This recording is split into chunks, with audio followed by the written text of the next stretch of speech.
আসসালামু আলাইকুম রহমতুল্লাহি ওবরাকাতুহ। সবাই কেমন আছেন? আশা করি আল্লাহর মতে ভালো আছেন।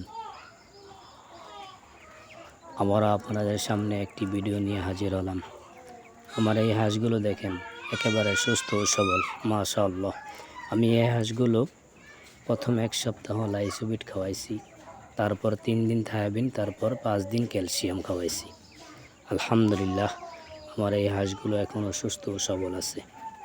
আমি এইভাবে পরিচর্যা করে উপকার পেয়েছি, এই জন্য আপনাদের কাছে শেয়ার করলাম।